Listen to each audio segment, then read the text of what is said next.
J'ai envie de dire que dans cette vidéo, il y aura deux bravos. Il y aura le premier bravo que j'adresserai au Barça pour leur Liga, très mérité. Mais quand je vous dis que c'est mérité, je crois que c'est la 8e en 11 ans. Quand tu gagnes 8 fois en 11 ans, c'est que tu as une stabilité, une régularité, au-delà de toute autre équipe de ton championnat.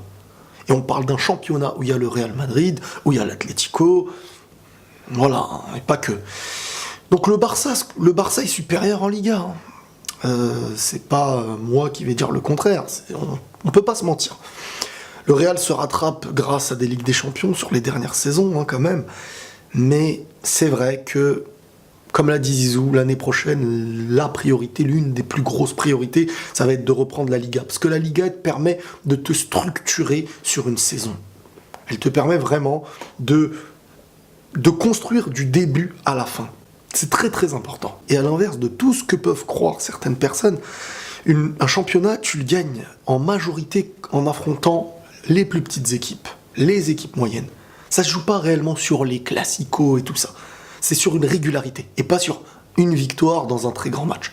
Sauf si vraiment deux équipes sont très serrées sur une saison entière, chose qui n'arrive pas depuis un certain moment, à part quand c'est le Real qui est premier, parce que le Barça est derrière, il colle. Donc le Barça est clairement supérieur au Real sur le championnat, voilà, et je vais leur dire félicitations. Et c'est pas avec haine ou un truc comme ça, t'as de la haine ou de la rage quand c'est pas mérité. Quand c'est mérité, tu ne fais que dire ce que tu vois, tu vois. Si tu te dis non, ça aurait dû être nous, t'as un peu d'aigle, mais si en fait c'est logique qu'en face ils soient là, bah, ils sont devant. Donc bravo au Barça, et bravo à Messi aussi qui fait une saison toujours au top, et qui va prendre à mes yeux son ballon d'or. Et surtout qui joue encore la Ligue des Champions, qui joue encore la Coupe du Roi, il peut faire le triplé le mec. Barça, Messi, bravo. On va parler aussi de Paris les gars. Paris qui perd en finale de Coupe de France contre Rennes.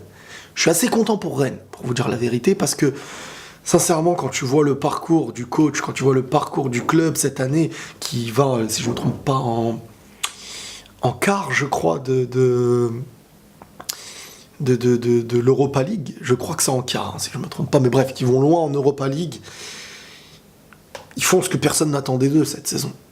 Ben Arfa qui te gagne la Coupe de France contre son ancien club. Rennes a vraiment fait une saison qui mérite un trophée. Et ça fait plaisir pour eux, franchement ça fait vraiment plaisir pour eux, et bravo à Rennes, bravo au Barça, c'est les deux félicitations de la soirée.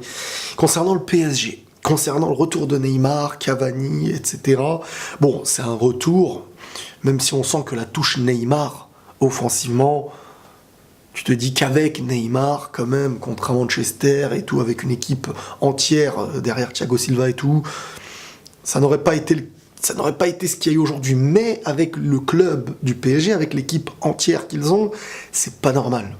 C'est pas normal même de perdre contre Rennes. Ils se mangent trop de buts en fait actuellement le PSG. Et leur saison, alors pour certains elle est ratée, pour d'autres elle est normale. Moi je dirais, elle est moins bonne que l'année dernière. Quand c'est moins bon que l'année d'avant, ça va pas en s'améliorant. Et un club comme le PSG vise bien plus haut que ce qui est du championnat de France, de la France. C'est l'Europe.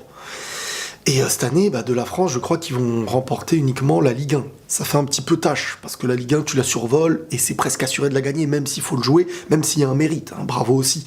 Mais il y a ce truc-là. C'était vraiment... je m'attendais pas à une finale comme ça, et je suis vraiment content d'avoir pu assister à ce match. Ça faisait longtemps que quand le PSG affrontait une équipe en coupe et tout ça, qu'il n'y avait pas eu autant de suspense, et même de voir le PSG perdre. Donc bravo aux gagnants, bravo aux perdants, bravo à vous, bravo à moi, bravo tout le monde. Bref, on se tient au jus, on se dit à demain pour un moment historique. Deuxième partie de la saison 3 de l'Attaque des Titans qui reprend demain à 19h40 sur Wakanim. Je vous fais la review après, en soirée, en début de nuit. Sachez un truc, ça va être l'une des plus belles saisons animées que vous allez voir, à mes yeux en tout cas. Prenez tous soin de vous, à tout à l'heure, à demain, et la paix sur vous.